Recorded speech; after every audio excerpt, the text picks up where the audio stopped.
बिस्मिल्लाहिर्रहमानिर्रहीम, अस्सलाम वालेकुम। मैं हूं मखदूम शहाबुद्दीन। हफ्ता 1 नवंबर 2025 का आगाज हो चुका है। नाज़रीन किराम, इस वक्त पाकिस्तान के खिलाफ दो महाज खुले हुए हैं।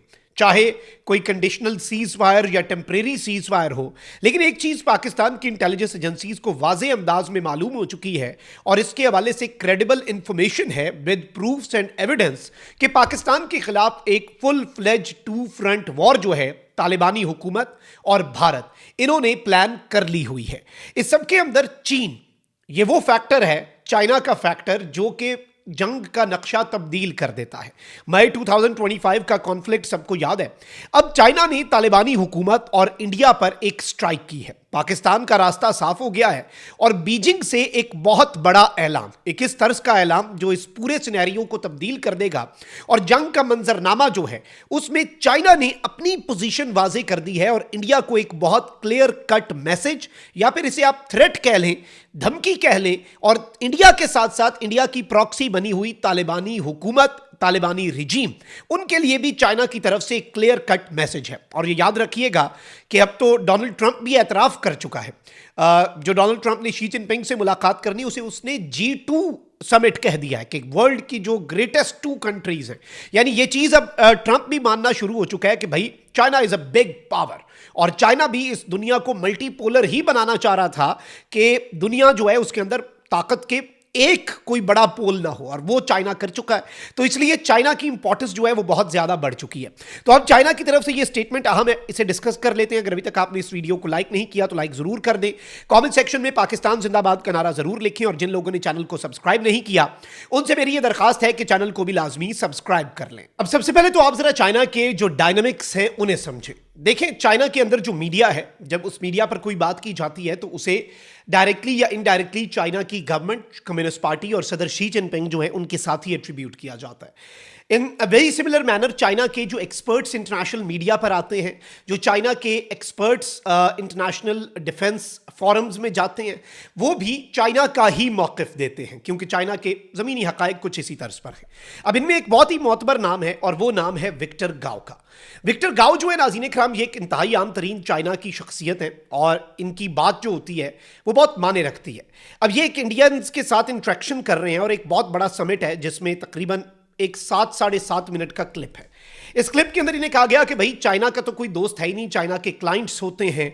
लेकिन इसमें सबसे इंटरेस्टिंग चीज़ यह है कि इंडियंस को जो इन्होंने जवाब दिया है, पहले मैं इंडिया के हवाले से इनकी बात और फिर जो तालिबानी रिजीम है उसके हवाले से जो इन्होंने एक बड़ा क्लियर कट मैसेज दिया है, और इससे ये चीज़ भी वाज़ेह हो जाती है कि चाइना ने भी नोटिस लिया हुआ है कि ये जो इंडिया की बढ़ती हुई इन्वॉल्वमेंट है इन काबुल एंड इन कंधार, उनके साथ जो बढ़ती हुई कुर्बतें हैं और इंडिया वहाँ पर जो अपने नफीरियस डिज़ाइंस हैं।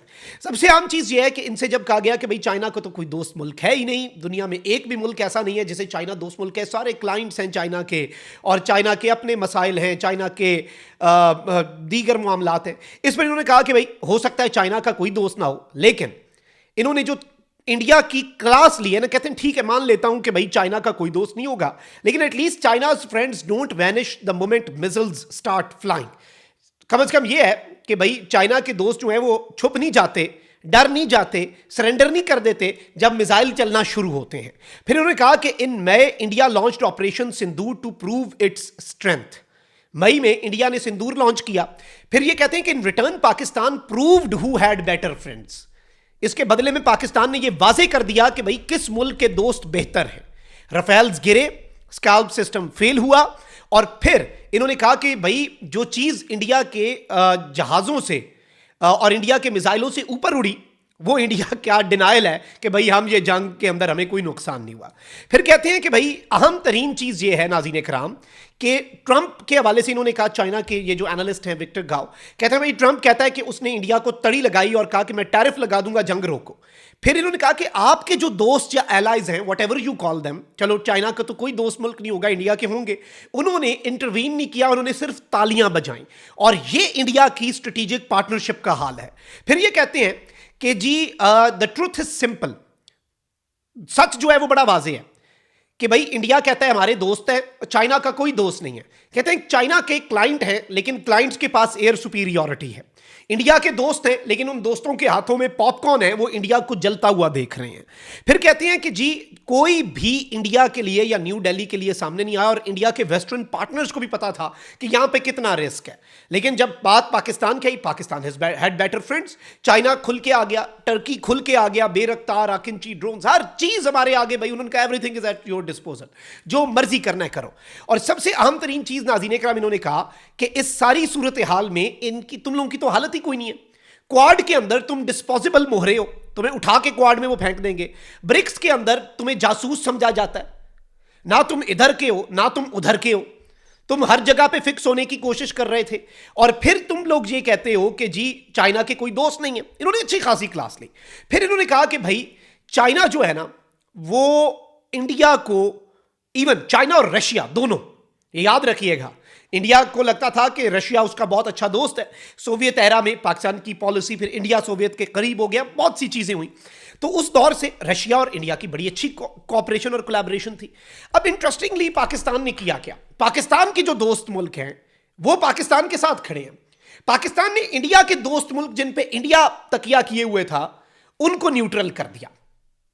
यानी पाकिस्तान के दोस्त कहते हैं हम तुम्हारे साथ मिलकर इंडिया को चपेड़ें कराएंगे, इंडिया के दोस्त कहते हैं ठीक है जी हम हाजिर हैं सुलह कराने के लिए। तो इंडिया लड़ाई में तो अकेला है ना, इस कॉन्सेप्ट को समझें।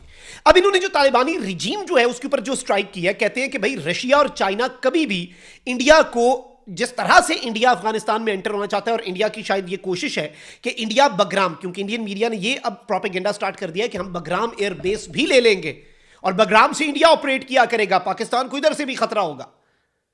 इन्होंने ये बात कही है कि भाई Russia and China will never allow India to take over Bagram airbase. अब इसमें जो इन्होंने बात की है कि ये इंडिया की राह की रुकावट बनेंगे, तो टेक्निकली इन्होंने तालिबानी रिजीम को भी ये मैसेज दिया है कि तुम इस तरह से अगर इंडिया को ये यहां पे एक्सेस देना चाहते हो अफगानिस्तान के अंदर, तो China will not let that happen. अगर अफगानिस्तान के अंदर इंडिया का नेटवर्क स्ट्रांग किया जाता है, तो क्या गारंटी है कि वो सिर्फ पाकिस्तान के खिलाफ इस्तेमाल होगा।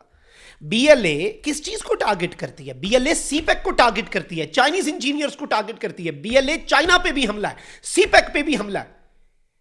इंडिया बीएलए को अफगान टेरिटरी से सपोर्ट करना चाहता है। इस बेसिक कॉन्सेप्ट को समझे ना, इस बेसिक नुक्ते को समझे, बेसिक पॉइंट को समझे। तो इस चीज का इदराक होना चाहिए। तालिबानी रिजीम को यह मैसेज दे दिया गया चाइना की तरफ से कि भाई हमारा इंटरेस्ट भी है। इंडिया को जो तुम खुल्लम खुला एक्सेस देना चाह रहे हो टू योर टेरिटरी, इतना आसान नहीं होगा, हम इसकी राह की रुकावट बनेंगे। और पाकिस्तान ऑलरेडी नाज़रीन किराम हुज्जत तमाम कर चुका है। पाकिस्तान बहुत कुछ जो है वो प्लान कर चुका है। So let me tell you कि इस वक्त सूरत हाल यह है कि पाकिस्तान के दोस्त मुल्क कभी भी ऑन बोर्ड है, तुर्की से लेकर चाइना तक। और 2 फ्रंट वॉर होती है तो इंडिया के लिए भी टोटल 3 फ्रंट खोले जाएंगे, Bangladesh and China. China territorial loss inflict कर देगा इंडिया पे एट दैट वेरी मोमेंट। और बांग्लादेश वाली साइड से तो इन्हें समझ ही नहीं आ रही, जब से पाकिस्तान के ज्वाइंट चीफ बांग्लादेश गए हैं और उन्होंने अपने बैजेस के ऊपर, अपनी वर्दी के ऊपर, ऑफिशियल वर्दी के ऊपर पाकिस्तान और बांग्लादेश की दोस्ती का परचम लगाया है ना, ये बहुत कमाल ऑप्टिक्स हैं। ये इतनी डीप कॉपरेशन की तरफ इंडिकेशन है कि you literally have no idea about this, के अंदर खाते पक क्या रहा है, ये याद रखिएगा। अल्लाह निगहबान, पाकिस्तान जिंदाबाद।